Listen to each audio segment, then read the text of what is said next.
नमस्कार, बहुत बहुत स्वागत है आप सभी का भारत 24 पर और मैं हूं आपके साथ पूर्णिमा मिश्रा। रात के 9 बज चुके हैं और वक्त हो चला है आपके पसंदीदा बुलेटिन वंदे भारत का, जिसमें हम आपको दिखाएंगे देश और दुनिया की हर एक बड़ी हलचल। तो चलिए बिना रुके शुरू करते हैं खबरों का सिलसिला। दिखाते हैं आपको इंडिया टू इंटरनेशनल पूरा हाल वंदे भारत।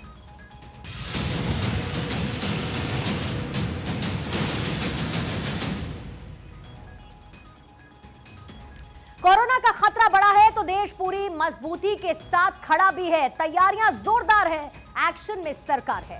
भारत के हालात चीन की तरह ना हो, इसके लिए एक्शन तेज है। अस्पतालों को दुरुस्त करने की तैयारियां तेज है और इसका असर आज पूरे दिन देखने को मिला। अलग अलग जगहों से मॉक ड्रिल की तस्वीरें सामने आई, जो ये बताती हैं कि कोरोना से निपटने की तैयारी में हम कितनी मजबूती के साथ डटे हुए हैं।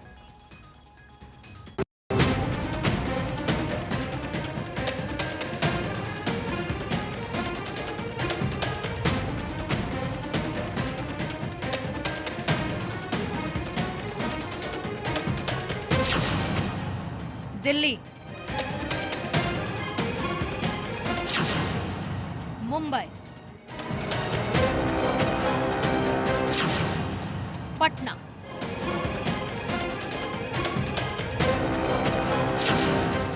अंबाला,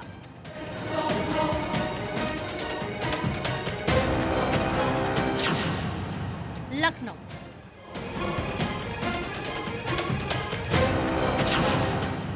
प्रयागराज,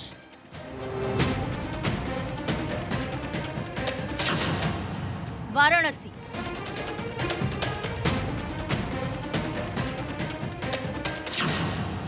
देहरादून, जम्मू,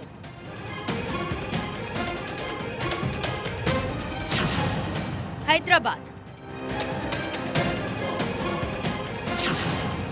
कोलकाता।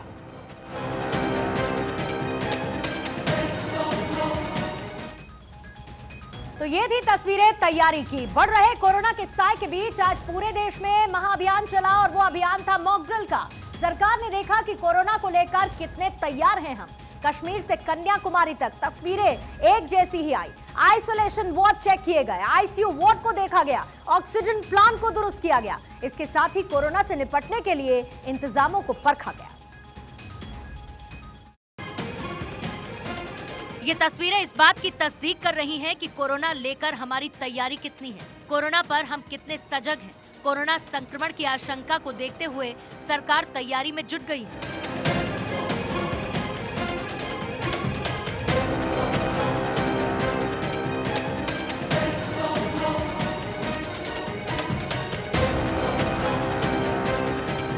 सबसे पहले आप तस्वीर देखिए राजधानी दिल्ली की, जहां पर खुद केंद्रीय स्वास्थ्य मंत्री मनसुख मंडाविया सफदरजंग अस्पताल पहुंचे और मॉक ड्रिल का निरीक्षण किया। आज सफदरजंग अस्पताल में मैंने प्रत्यक्ष आके कोविड वार्ड का निरीक्षण किया। जिस तरह से यहाँ व्यवस्था तैयार की गई है, वैसी ही व्यवस्था देश की सभी सरकारी अस्पताल में और प्राइवेट अस्पताल में भी तैयारी की जा रही है। दिल्ली के डिप्टी सीएम मनीष सिसोदिया भी दिल्ली के लोकनायक जयप्रकाश नारायण अस्पताल पहुंचे, एलएनजेपी हॉस्पिटल पहुंचे, मॉक ड्रिल की समीक्षा की, तैयारियों को परखा। कोविड की तैयारियों के मद्देनजर जयपुर में सीएम अशोक गहलोत ने बैठक की। आला अधिकारियों से कोरोना की तैयारियों के बारे में जायजा लिया, उन्हें उचित दिशा निर्देश दिए।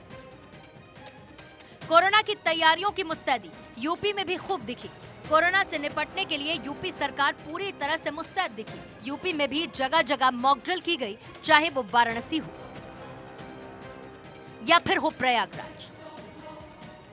राजधानी लखनऊ में डिप्टी सीएम ब्रजेश पाठक ने खुद जाकर मॉक ड्रिल का निरीक्षण किया। लखनऊ के बलरामपुर अस्पताल में हम स्वयं आए हैं। यहाँ हमने ऑक्सीजन का प्रवाह देखा है और साथ में वेंटिलेटर्स को चला करके देखा है कि वो सुचारू रूप से काम कर रहे हैं। वहीं डिप्टी सीएम ने ठंड से कांपते एक मरीज को अपनी सदरी पहनाई। कुछ ऐसी तस्वीरें मुंबई के अस्पतालों से भी आई। मुंबई के अस्पतालों में भी मॉक ड्रिल किया गया। कोविड-19 के बढ़ते मामलों से निपटने के लिए स्वास्थ्य सुविधाओं की तैयारियों की जांच के लिए मॉक ड्रिल की गई। चीन से कोरोना को लेकर आ रही तस्वीरें डराने वाली हैं। कोरोना के नए वेरिएंट BF.7 की आशंका को देखते हुए उत्तराखंड में तैयारियों पर फोकस किया गया, जहां आईसीयू वार्ड, ऑक्सीजन प्लांट का जायजा लिया गया। पटना IGIMS में मॉक ड्रिल के साथ 15 बेड का आईसीयू शुरू हुआ। बिहार में कोरोना के मामले बढ़े तो प्रशासन भी अलर्ट दिखा। कोरोना से एक बार फिर लोहा लेने की तैयारी में जुट गए हैं। इसके लिए तमाम अस्पतालों में तैयारी की जा रही है। जम्मू कश्मीर के कई जिला अस्पतालों में मॉक ड्रिल कर तैयारियों को पुख्ता किया गया। मॉक ड्रिल में विशेष तौर पर ऑक्सीजन जनरेशन प्लांट को चलाकर ही स्थिति को पुख्ता किया गया।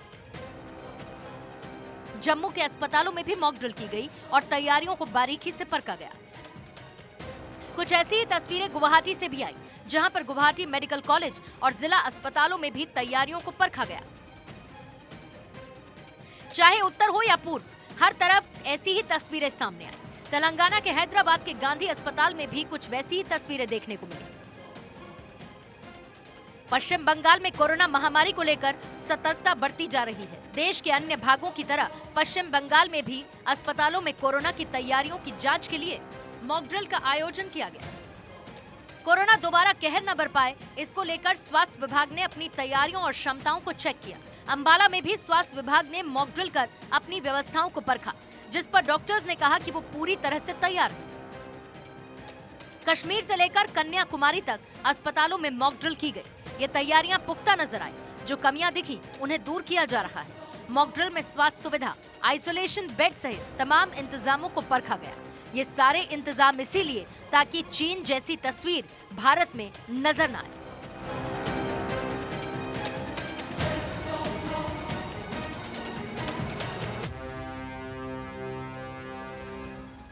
तो कोरोना से जुड़ी हुई तैयारियों को परखने के लिए इस मॉक ड्रिल का आयोजन किया गया और इस मॉक ड्रिल में कुछ चेक मार्क को देखा गया और उसी आधार पर तैयारियों का जायजा लिया गया, जिसमें से ज्यादातर अस्पतालों में सारी सुविधाएं दुरुस्त पाई गईं। वहीं पर जिन अस्पतालों में ये सुविधाएं दुरुस्त नहीं थी, उन्हें पूरा करने का आदेश दिया गया। वो कौन कौन से चेक मार्क थे जिस आधार पर इस मॉक ड्रिल को कंडक्ट किया गया, आइए आपको वो भी दिखा देते हैं, क्योंकि सवाल ये है कि हम कितने तैयार हैं। ये है वो चेक मार्क। सबसे पहले बात स्वास्थ्य सुविधा की करेंगे, जो कि टिक मार्क, ग्रीन मार्क में आपको जो नजर आएगा, यानी कि तैयारी ठीक देखी। अस्पतालों में बेड की क्षमता ठीक नजर आई। इसके साथ ही आइसोलेशन वार्ड को प्रिपेयर कर दिया गया। वहीं ऑक्सीजन युक्त आइसोलेशन बेड भी तैयार कर दिए गए हैं। इसके साथ ही आईसीयू बेड, उसके आधार पर भी इस मॉक ड्रिल को कंडक्ट किया गया। कितनी तैयारी है अस्पताल की। इसके साथ ही वेंटिलेटर बेड, आगे बढ़ते जाइए, ऑक्सीजन सिलेंडर भी एक मानक था तैयारियों को देखने के लिए, वो भी ठीक पाया गया। इसके साथ ही PSA प्लांट और वहीं दूसरी तरफ बेसिक लाइफ सपोर्ट क्या उपलब्ध है अस्पतालों में, यह भी चेक किया गया। दवाइयों की उपलब्धता कितनी है, यह भी परखी गई। और इसके साथ ही मेडिकल गैस पाइपलाइन सिस्टम कितना दुरुस्त है, यह भी देखा गया। एम्बुलेंस की उपलब्धता क्या ठीक है, जरूरत के हिसाब से पूरी है, यह भी देखा गया। डॉक्टर्स की उपलब्धता और इन्हीं डॉक्टर्स को सपोर्ट करने वाली नर्सेस, पैरामेडिक्स की उपलब्धता कितनी है, और इसके साथ ही फ्रंटलाइन कार्यकर्ता जो मुस्तैद रहेंगे किसी भी मुसीबत से निपटने के लिए। और ये टिक मार्क ग्रीन में नजर आने का मतलब है कि तैयारी दुरुस्त नजर आई, लेकिन जहां नहीं थी वहां पर आदेश जारी कर दिया गया कि इसको ठीक किया जाए।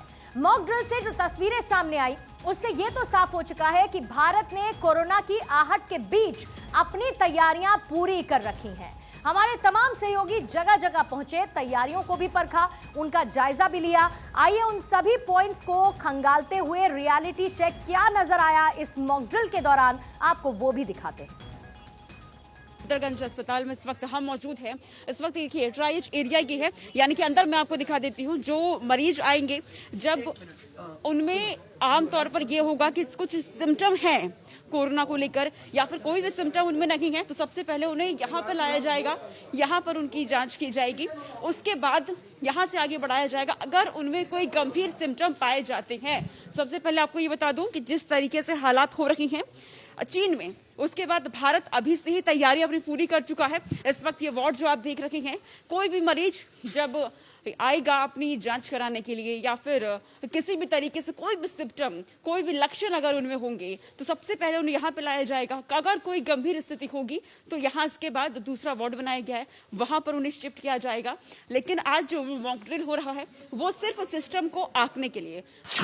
देश में एक बार फिर से कोरोना के आंकड़े बढ़ने के बाद सभी राज्य सरकार अलर्ट मोड पर है। बिहार की राजधानी पटना की बात करें तो पटना के आईजीएमएस अस्पताल में भी कोविड को लेकर के तैयारियां पूरी है और इस वक्त हम आईजीएमएस के कोविड वार्ड की तस्वीरें आपको दिखा रहे हैं, जहां पर ऐसे बेड्स लगाए गए हैं। किसी भी तरह से अगर कोविड के आंकड़े बढ़ते हैं तो आईजीएमएस में इसकी मुकम्मल तैयारियां की गई हैं। स्वास्थ्य मंत्री तेजस्वी यादव ने साफ तौर पर इसका जायजा भी लिया था और आज आईजीएमएस के अस्पताल सहित पटना के तमाम अस्पतालों में मॉक ड्रिल किए जाएंगे ताकि ये बताया जाएगा कि किस तरह से तैयारियां हैं और जब भी पेशेंट्स मिलेंगे कोरोना को लेकर के तो तुरंत एडमिट करने के बाद उन्हें कैसे जो है ट्रीटमेंट किया जाएगा, इसको लेकर के तैयारियां पूरी की गई है। देश भर में जो है वो आज मॉक ड्रिल की जा रही है। इस वक्त हम जम्मू के गवर्नमेंट मेडिकल कॉलेज अस्पताल में हैं और यहाँ भी जो है वो मॉक ड्रिल की सभी तैयारियां पूरी कर ली गई हैं ताकि उन त्रुटियों को, उन गलतियों को, उन कमज़ोरियों को जो है वो दूर किया जा सके। जो पिछले जो है कोविड महामारी की जो वेव्स रही उस दौरान जो है वो गलतियां रहीं, जो कमियां रहीं, उन कमियों को समय रहते दूर किया जाए और कम से कम जो है वो नुकसान हो और समय रहते जो है वो कोविड महामारी की रोकथाम के लिए ज़रूरी कदम उठाए जा सकें। किलर कोरोना एक बार फिर से दुनिया के लिए काल बनकर उभर रहा है। कोरोना की दहशत के साया एक बार फिर से दुनिया में मंडराने लगा है और इसी साए के बीच सरकार भी पूरी तरह से मुस्तैद है। बूस्टर डोज के तौर पर नेजल वैक्सीन को मंजूरी मिल चुकी है और खुशखबरी यह है कि यह वैक्सीन कोविन पोर्टल पर भी लिस्टेड है।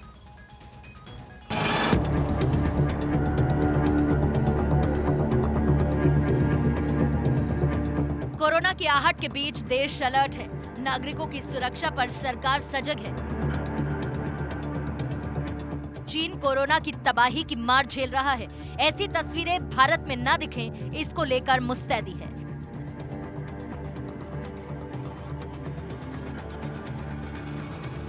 हाल ही में सरकार ने भारत बायोटेक द्वारा बनी नेजल वैक्सीन को बूस्टर डोज के लिए मंजूरी दे दी। खुशखबरी यह है कि इसे अब कोविन पोर्टल पर भी लिस्टेड किया जा चुका है।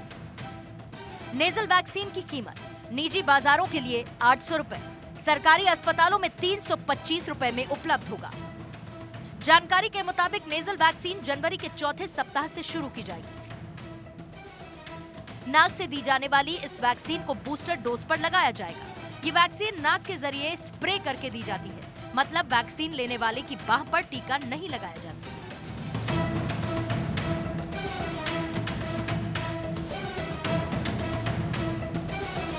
इसकी 2 खुराक दी जाती है। सूत्रों ने कहा कि राज्य और केंद्र सरकारों ने खरीद के लिए कोई अपील नहीं की है। हाल की बात करें तो अभी भारत बायोटेक की कोवैक्सीन, सीरम इंस्टीट्यूट की कोविशील्ड और कोवोवैक्स, रूसी स्पुतनिक वी और बायोलॉजिकल ई लिमिटेड की कार्बोवैक्स वैक्सीन कोविन पोर्टल पर लिस्टेड है।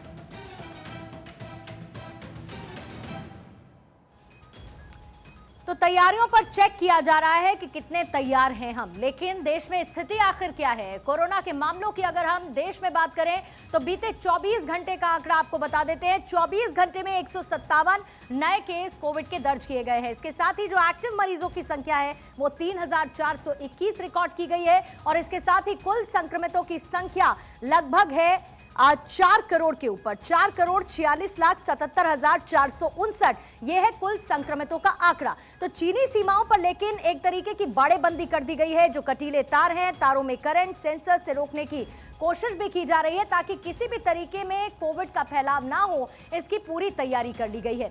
चीन में ओमिक्रॉन के नए वेरिएंट BF.7 से हाहाकार मचा है। इसके साथ ही भारत में तैयारियां तेज हैं। राज्य सरकारें इसको लेकर रणनीति बना रही हैं। तो उधर प्रधानमंत्री मोदी ने महामारी को देखते हुए लोगों से सतर्क रहने की अपील भी की है। सार्वजनिक जगहों पर मास्क पहनने की अपील की गई है। सबसे पहली तैयारी, इसमें आपका साथ चाहिए। एयरपोर्ट पर रैंडम चेकिंग की जा रही है। सभी पॉजिटिव केसेस की जीनोम सीक्वेंसिंग के आदेश दे दिए गए हैं। भारत एक योजना बना रहा है जिसके तहत जिन देशों में कोरोना के ज्यादा मामले सामने आ रहे हैं उन देशों से भारत आने वाले लोगों के पास कोविड की नेगेटिव रिपोर्ट अनिवार्य कर दी गई है।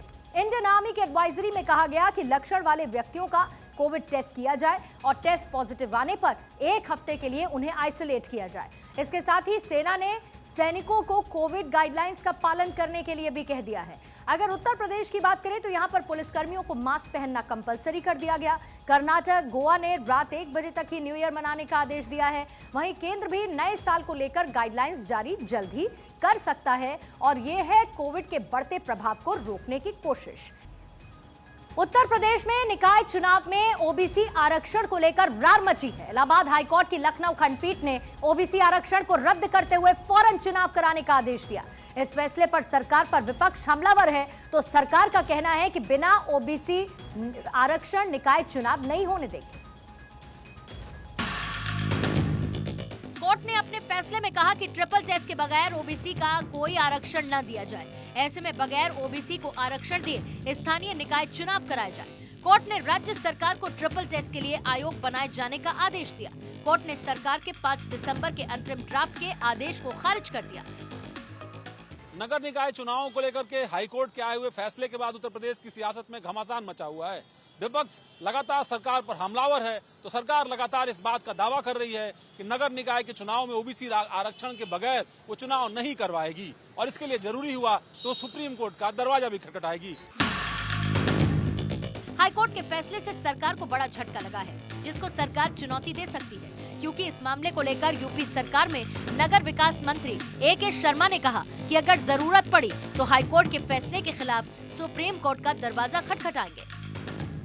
हम इसके कानूनी पहलुओं को और भी हम गंभीरता से, गहराई से अध्ययन कर रहे हैं और अगर आवश्यक होगा तो हम सुप्रीम कोर्ट भी जाएंगे। निकाय चुनाव में ओबीसी आरक्षण पर हाईकोर्ट के फैसले के खिलाफ विपक्ष भी खड़ा हो गया। विपक्ष भी सुप्रीम कोर्ट में हाईकोर्ट के फैसले को चुनौती देने जा रहा है। यहाँ तो दिखाई दे गया जो आरक्षण मिलना चाहिए था, अगर सरकार सही तरीके से पैरवी करती, सरकार सही तरीके से पक्ष रखती तो आज पिछड़ों को आरक्षण मिलता।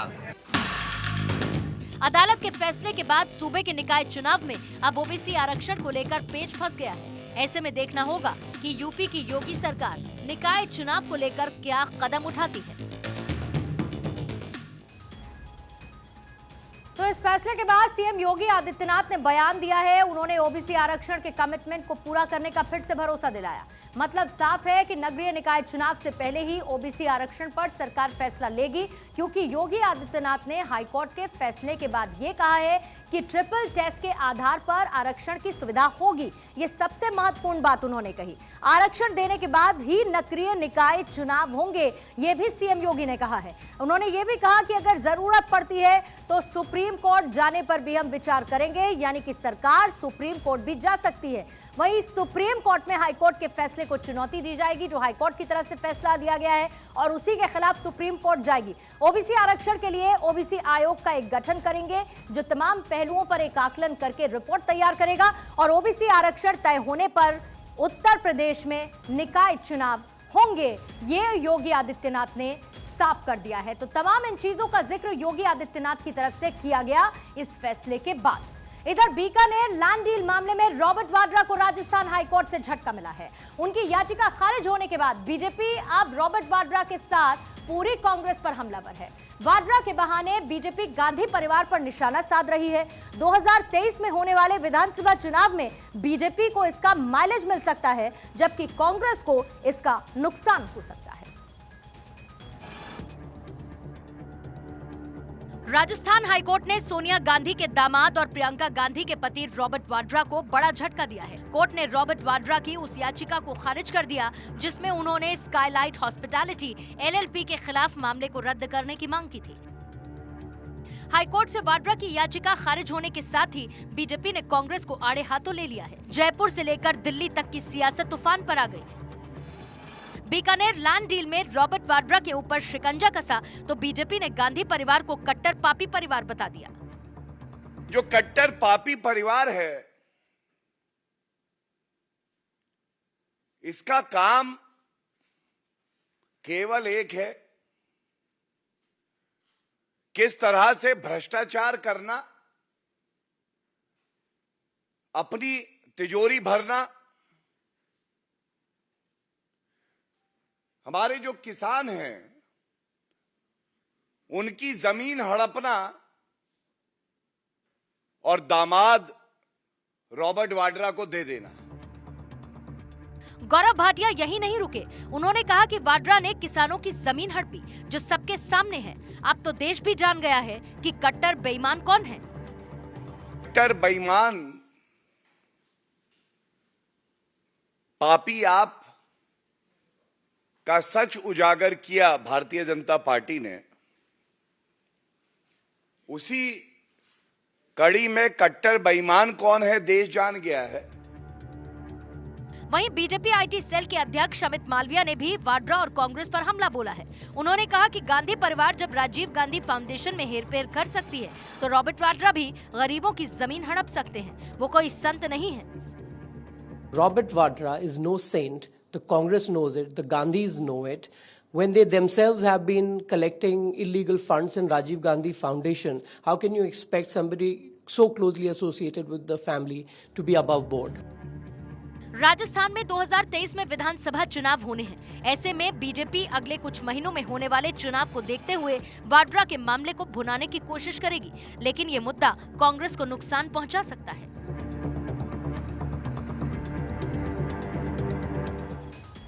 तो बीकानेर लैंड डील में रॉबर्ट वाड्रा फंसते नजर आ रहे हैं। राजस्थान हाईकोर्ट ने याचिका खारिज कर दी है, जिसके बाद बीजेपी रॉबर्ट वाड्रा के साथ पूरे गांधी परिवार पर हमलावर है। ऐसे में आपको यह भी बता दें कि आखिर ये केस है क्या, यानी कि बीकानेर लैंड डील आखिर क्या है। 125 बीघा जमीन का यह पूरा मामला 2008 से 2013 के बीच किसानों से जमीन को खरीदा गया था।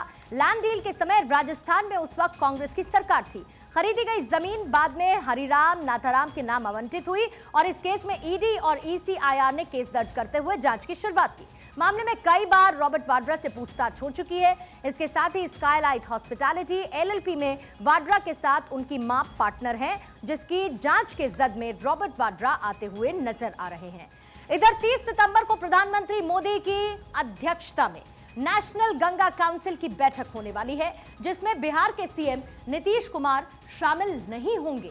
उनकी जगह पर डेप्यूटी सीएम तेजस्वी यादव शामिल होंगे। नीतीश कुमार के इस फैसले को तेजस्वी को कमान सौंपने की तैयारी के रूप में देखा जा सकता है। तो बीजेपी ने नीतीश के इस फैसले पर कटाक्ष किया है।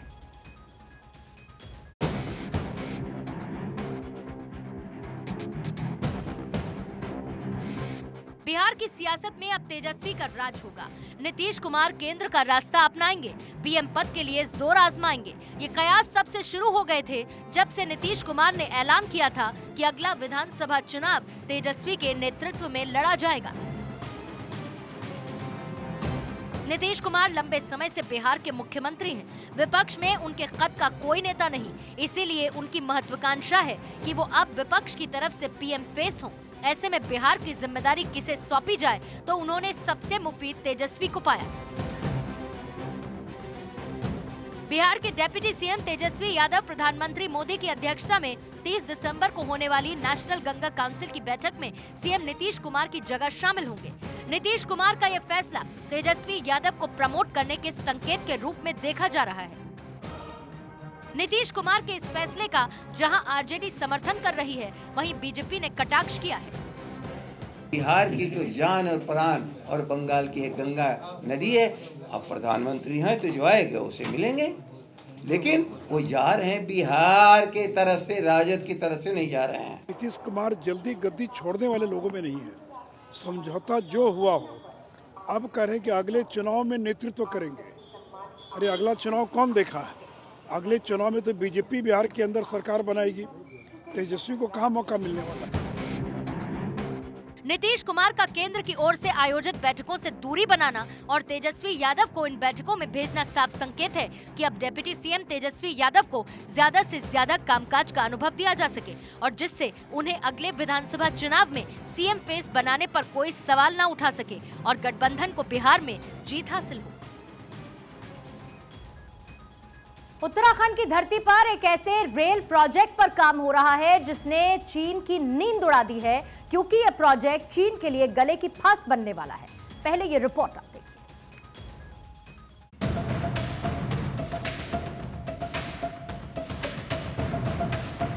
भारत और चीन के बीच 3,488 किलोमीटर लंबी सीमा लगती है। दोनों देशों के बीच लगने वाली सीमा पर चीन कई फ्रंट पर विवाद को पैदा कर चुका है, जिनमें से सबसे चर्चित तवांग, गलवान और डोकलाम रहा है। लेकिन अब उत्तराखंड की धरती पर बिछ रही रेल लाइन चीन के गले की फांस बनने वाली है, क्योंकि 2024 तक कर्णप्रयाग तक रेल पहुंचने वाली है, जो बाराहोती बॉर्डर पर कुछ ही दूरी पर है। ये बात सामान्य लग सकती है, लेकिन चीन के सीने में अब सांप लौट रहे हैं, क्योंकि हिमाचल को चीरती कई ट्रेन ऋषिकेश से कर्णप्रयाग तक आएगी और भारत चीन के गले तक पहुंच जाएगा। 75 साल के इतिहास में पहली बार है जब चीन भारत के विकास से बौखला रहा है, क्योंकि ड्रैगन के फन को कुचलने के लिए भारत आगे बढ़ चुका है। 2024 में भारतीय रेल कर्णप्रयाग में होगी, जब चीन के गले तक भारत पहुंच जाएगा, और जब कर्णप्रयाग से जोशीमठ तक रेल प्रोजेक्ट शुरू होगा, तब चीन के सिर पर सवार ही हो जाएगा।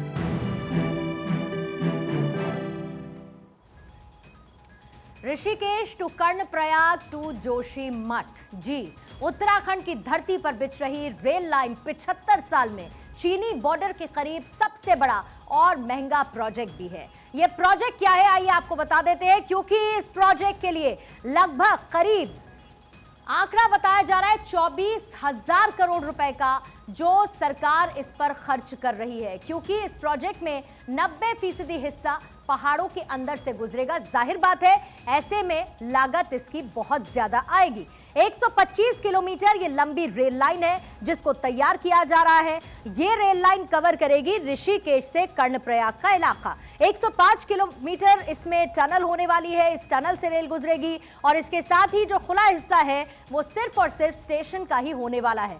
ऐसे में 16 कुल टनल इसमें नजर आने वाली हैं जिससे ये रेल गुजरेगी, और इसके साथ ही 12 स्टेशन इस बीच में पड़ेंगे, यानी कि ऋषिकेश से कर्णप्रयाग 12 स्टेशन होंगे। पहले देखिए 12 से 16 घंटे ऋषिकेश से कर्णप्रयाग जाने तक लगता था, लेकिन इस प्रोजेक्ट के कंप्लीशन के साथ ही 12 से 16 घंटे घटकर हो जाएंगे 5 से 6 घंटे। एक तो समय भी बचेगा, लेकिन रणनीतिक तौर पर और ज्योग्राफिकल पॉइंट ऑफ व्यू से भारत को बढ़त मिलेगी। कैसे, आपको वो भी समझा देते हैं, क्योंकि जहां पर ऋषिकेश और ऋषिकेश से आगे कर्णप्रयाग, अब आप इस मैप को देखेंगे तो आप ये समझेंगे कि ऋषिकेश से लेके कर्णप्रयाग तक कवर होते हुए, और उसके बाद जो जोशीमठ तक का हम रास्ता कवर करेंगे तो आएंगे हम बाराहोती के नजदीक। बाराहोती जो है वो उस बॉर्डर पे लगता है जहां पर दूसरी तरफ है चीन, और इसीलिए हम ये कह रहे हैं कि चीन के गले तक भारत पहुंचने की तैयारी कर रहा है। बाराहोती साल 2014 से 2018 10 बार घुसपैठ इसी बॉर्डर एरिया से चीन ने करने की कोशिश की है, और जाहिर बात है कि इस तैयारी के साथ चीन परेशान, हैरान, बिलबिलाता नजर आ रहा है। साथ ही 10 बार घुसपैठ की कोशिश इस बीच में की गई, जो चीन अभी भी बार बार करता हुआ नजर आता है, लेकिन इसी बीच में भारत की तरफ से की जा रही तैयारी चीन को और ज्यादा परेशान करने के लिए काफी नजर आती है। इतना ही नहीं है, भारत सिर्फ उत्तराखंड से लगने वाली सीमा पर विस्तार नहीं कर रहा, बल्कि भारत चीन से लगने वाली हर उस सीमा तक पहुंच बना रहा है जहां पर चीन गुस्ताखी करने की कोशिश करता है, ताकि चीन को समय पर ठीक से जवाब दिया जा सके। क्योंकि भारत सीमा पर कनेक्टिविटी को बढ़ा रहा है, सीमा की सुरक्षा के लिए बड़ा निवेश भी कर रहा है। तवांग में चीनी सैनिकों की झड़प के बाद काम में तेजी देखने को मिली है। चीनी सीमा तक पहुंच के लिए विकास कार्यों में तेजी लाई जा रही है। तवांग झड़प के बाद केंद्र की सीमा पर पैनी नजर बनी हुई है। काराकोरम पास से लेकर लद्दाख तक जो पूर्वी इलाके हैं, वहां पर सुरक्षा को देखते हुए हाई अलर्ट कर दिया गया है। भारतीय सेना सीमा पर चीनी सेना की हर हरकत पर नजर रख रही है, और तवांग में झड़प के बाद चीन से भारी संख्या में सैनिकों को भी तैनात कर दिया गया है, ताकि अपने बॉर्डर एरियाज की सुरक्षा की जा सके और चीन को उसी की भाषा में जवाब दिया जा सके।